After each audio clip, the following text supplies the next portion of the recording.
In this video, we will practice finding absolute extrema algebraically using the candidates test. First, we will review the extreme value theorem, which states that if a function f is continuous on the closed interval from a to b, by the extreme value theorem, f must have at least one minimum value and at least one maximum value on that closed interval from a to b.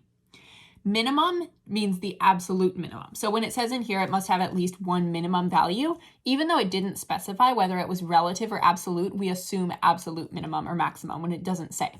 And that also goes for a question on the AP exam. If it just says find the minimum or find the maximum, you would be finding the absolute minimum or the absolute maximum if it doesn't specify relative or absolute. Absolute extrema can only occur at endpoints or critical points on the interval.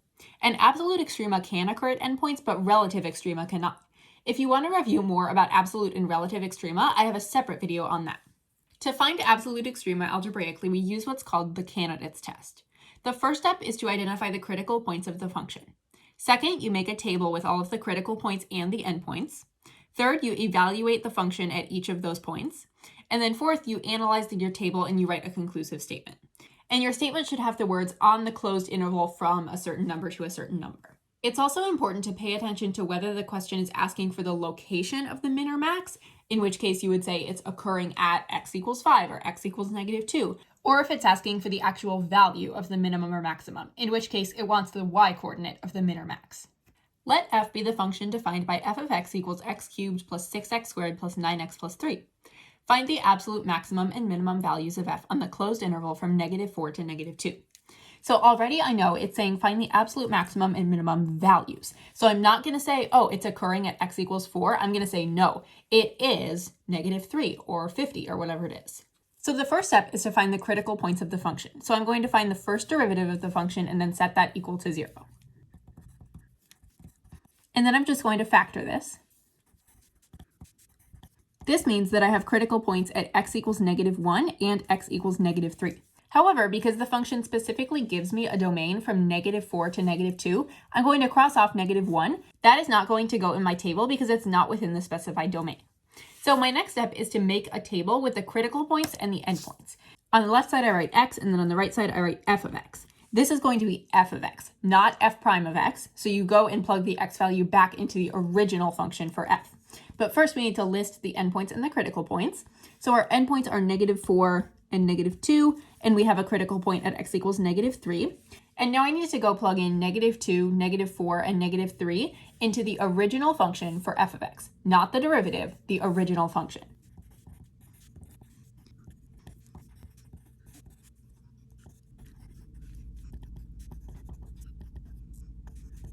Now I have my entire table filled out, so I just need to analyze my table and write my conclusive statement.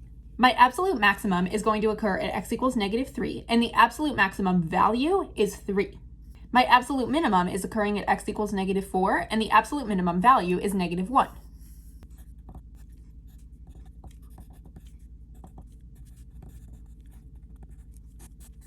On the closed interval from -4 to -2, f has an absolute maximum of 3 at x equals -3, and f has an absolute minimum value of -1 at x equals -4. It's very important that you actually make this chart here and you show your work for this, because unlike when you're making a sign chart, which doesn't count as part of your work, this chart here does count as a part of your work because it shows that you're using the candidates test to determine the absolute extrema. Let the function p be defined by p of x equals 3x over x squared plus 1. At what value of x on the closed interval from 0 to 11 does p attain its absolute maximum? The first step is to identify the critical points of the function, and in order to do that, I need p prime of x, or the first derivative. So I will find that using the quotient rule. Now, critical numbers can occur when p prime of x is either undefined or equal to 0. To make it undefined, the denominator would need to be equal to 0. So if I do that, I get x squared plus 1 squared is equal to 0, and then I can solve that. But I'm running into a problem here because I would get that x is equal to the square root of -1, and you can't take the square root of a negative number, so there are no real solutions there. Now I will test the numerator and set that equal to 0. And now I'm getting that x can be equal to plus or minus 1. However, the only critical number that will go on my chart with the endpoints and the critical numbers is +1, because +1 is the only one that falls within this domain. So now I will make my chart.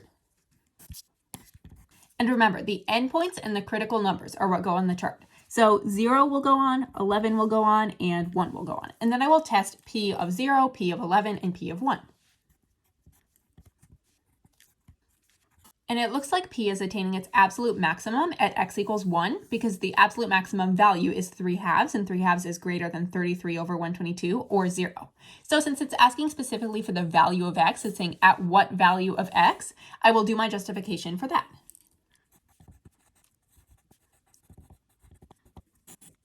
On the closed interval from 0 to 11, p attains its absolute maximum of 3/2 at x equals 1. The graph of r prime of x, the derivative of the function r, is shown below on the closed interval from 0 to 5. At what value of x does r attain its absolute maximum? We have to be very careful here because they are giving us the graph of r prime of x, but they're asking a question about the function r itself. So they didn't show us r, they are showing us r prime of x, the derivative. Now remember, when the first derivative is positive, the function is increasing, and when the first derivative is negative, the function is decreasing. So since the first derivative is always positive, it is above 0 on this entire interval, this means that our original function r would be increasing the entire time from 0 to 5. If it starts at 0 and it increases all the time until it hits 5, that means that 5 is going to be its absolute maximum. So x equals 5 is the value of x at which the original function r attains its absolute maximum. What is the maximum acceleration attained on the closed interval from 0 to 1 by the particle whose velocity is given by v of t equals t to the 5th minus 2t cubed minus t minus 6? They're asking for maximum acceleration here, but we don't have the acceleration equation. However, we can easily find the acceleration equation by taking the derivative of the velocity equation, because acceleration is the derivative of velocity. So here's our acceleration equation. Now we can start the process of finding the absolute maximum. The first step will be to find the critical numbers of this equation.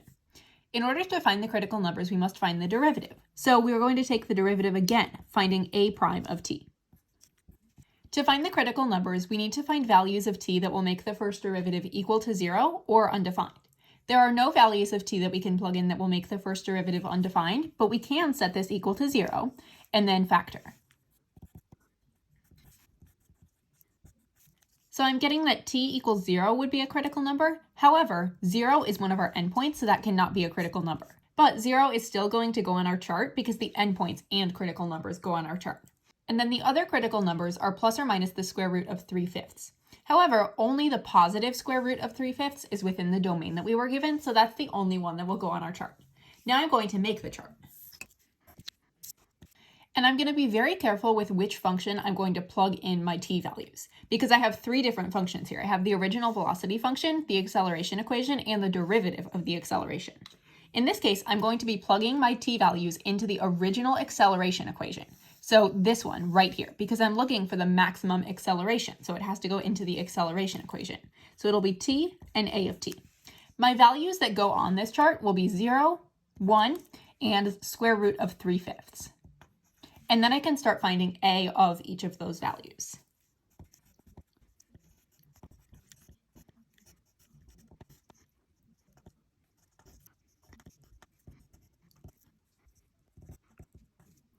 In this case, the maximum acceleration is going to occur at t equals 0, and it's going to be -1, because -1 is the greatest value of these 3.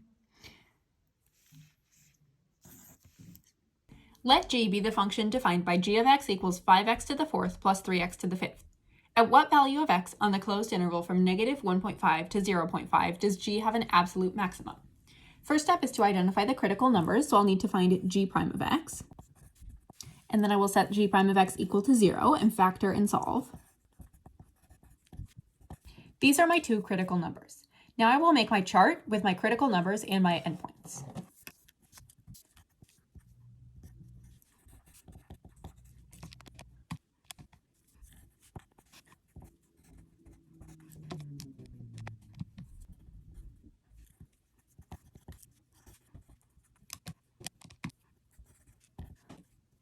In this case, the absolute maximum value is 3.160 approximately, and this means that the absolute maximum occurs at -4/3, at x equals -4/3. So B would be my correct answer choice here. Given the function f of x equals this piecewise function, find the absolute minimum and maximum values of f on the closed interval from -2 to 10. When we're given a piecewise function, there are a few things that we have to take into consideration.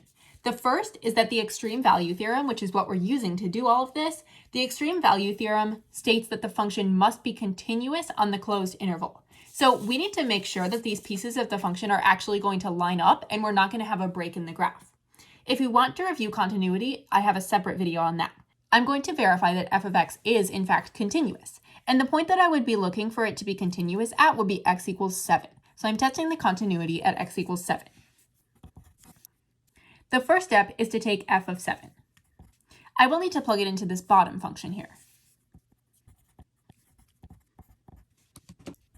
F of 7 is equal to 7/3. For the second step, testing my continuity, I'm going to find the limit as x approaches 7 from the left side. So from the left side, I will plug 7 into this function.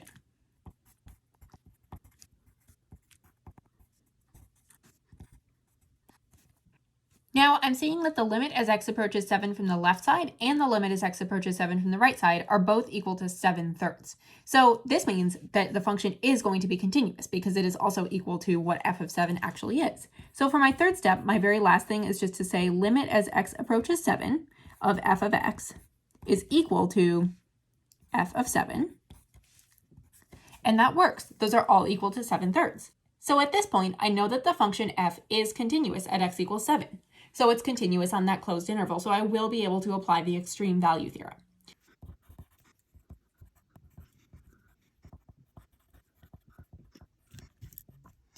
Now I'm going to test the differentiability at x equals 7. If it is differentiable, that means that x equals 7 will not be a critical point.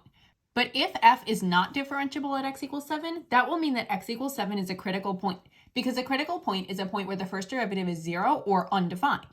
Again, if you'd like to review differentiability, I do have a separate video on that. The first step is to find f prime of x. So I will take the derivative of the top function and the bottom function.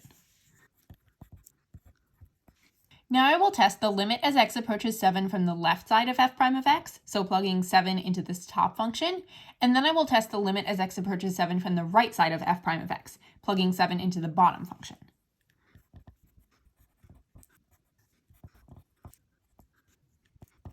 So I'm getting a different value for my limit of f prime as x approaches 7 on the left and the right. This means that f is not differentiable at x equals 7, so x equals 7 is a critical point of f.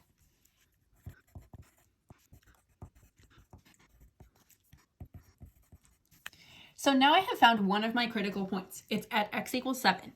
However, there may be more critical points that I still have to find. So now I will test if there are any critical points in the top part of the function or in the bottom part of the function. This top part of the function is a linear function, and a linear function does not have any critical points because there are no places where the first derivative is 0 or undefined. But then if we look at the second function, there may be some critical points in here. So I'm going to find the first derivative of the bottom part of the function. Now there aren't any values of x that I can plug in that will make the first derivative undefined, but I can set this equal to 0 and then solve to find critical points. And when I solve it, I get that x is equal to 5. This means that x is equal to 5 is another critical point. However, 5 is not within the specified domain from 7 to 10. So if we were to graph the bottom portion of this function without the domain restriction, we would have a critical point at x equals 5, but because we're only looking on the interval from 7 to 10, we cannot use that as a critical point. So this one, I'm just going to write not in domain. Now I will make my chart with the endpoints and the critical points. The only critical point will be x equals 7, and my endpoints are -2 and 10.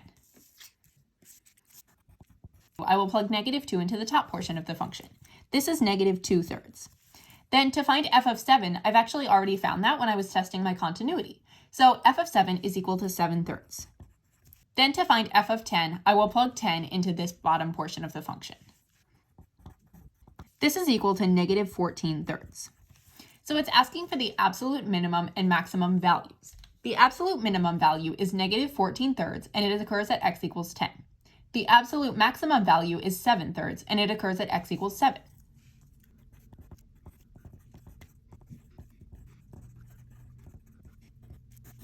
On the closed interval from -2 to 10, f has an absolute minimum of -14/3 at x equals 10, and f has an absolute maximum of 7/3 at x equals 7. Now we're going to look at kind of a special case. At which value of x does the function f of x is equal to the natural log of x over x plus 3 have an absolute maximum? In order for the extreme value theorem to even be applied, we have to have a closed interval that we are testing on. And in this case, they don't give us a closed interval.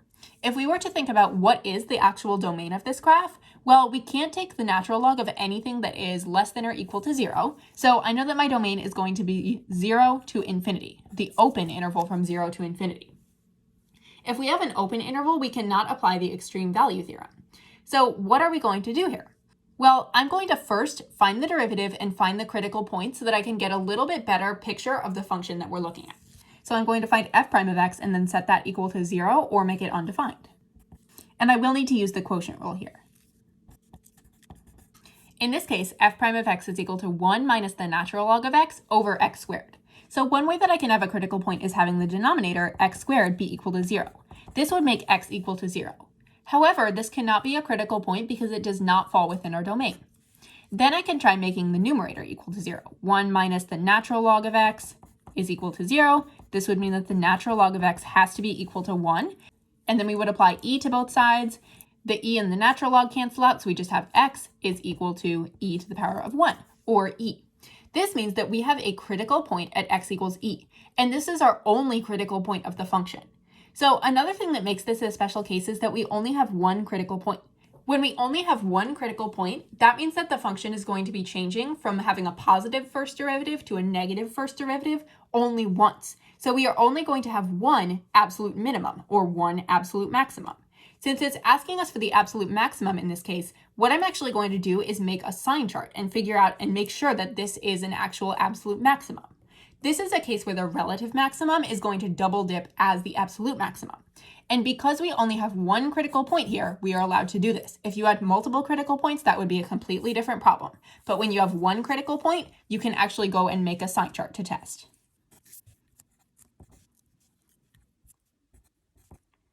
The natural log of 1 is equal to 0, so I would have 1 minus 0, or 1 over 1 squared. So this is just equal to 1.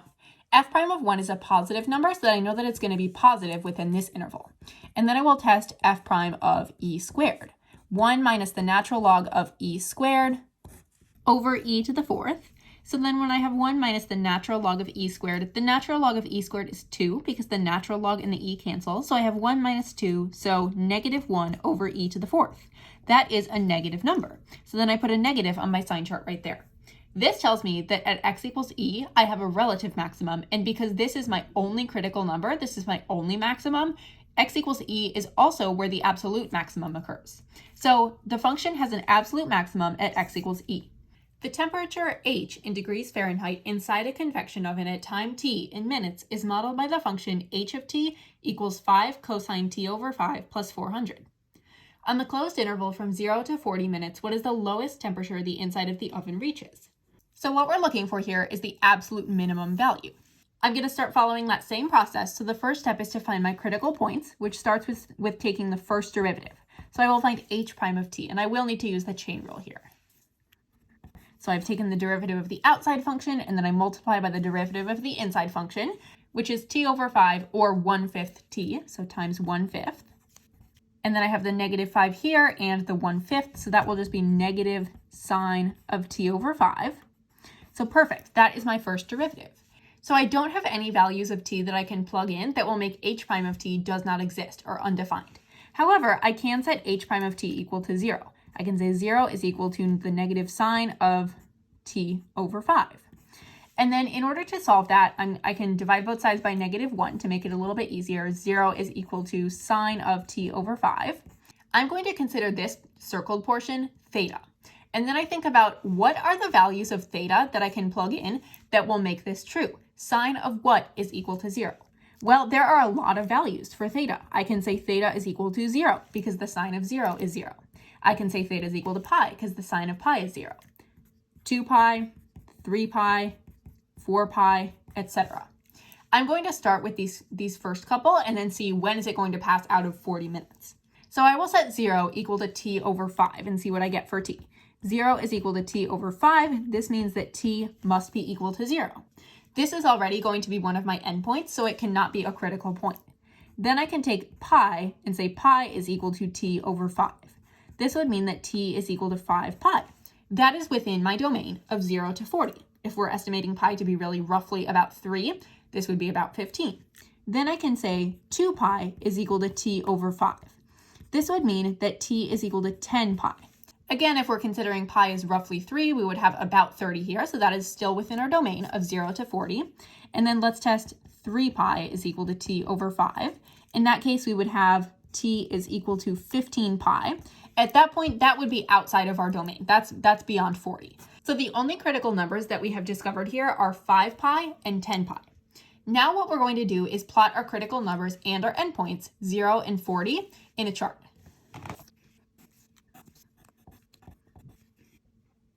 Now I need to find h of 0, h of 5 pi, h of 10 pi, and h of 40. The cosine of 0 is 1, so this will be 405. Then I will find h of 5 pi. 5 times the cosine of pi is negative 1, so I'll have negative 5 plus 400, that is 395. And then for h of 10 pi, that will be 5 times the cosine of 2 pi. Cosine of 2 pi is 1, so 5 times 1, 5 plus 400, that is again going to be 405. Hopefully you are seeing a pattern here at this point. And then I will find h of 40. And I did just use a calculator to evaluate that 5 cosine of 8. But if you are on the no calculator section of the exam, there's kind of a trick that you could use. It's not going to help you find the actual value of cosine of 8 and multiply it by 5. But what it's going to do is help you realize that this is not going to be a minimum or a maximum. So we know that sine and cosine curves are periodic, meaning that they are going to repeat themselves over and over and over again in the same intervals. So if we look at, we have 0 is 405, 5 pi is 395, 10 pi is 405. Following that same pattern, we would know that 15 pi would be 395. We know that 20 pi would be 405. And then the way that you can use this to your advantage, so 15 pi is where there's going to be kind of another minimum on the graph, and 40 is not past 15 pi. So 40 would come before we have that 15 pi and the next minimum occurs, which means that 40 is not going to be one of our minimums, or it's not going to be our absolute minimum. Now I'm going to do my justification, and I'm going to say that the lowest temperature that the oven reaches is 395 degrees Fahrenheit, because that is the lowest value that we got on our table here.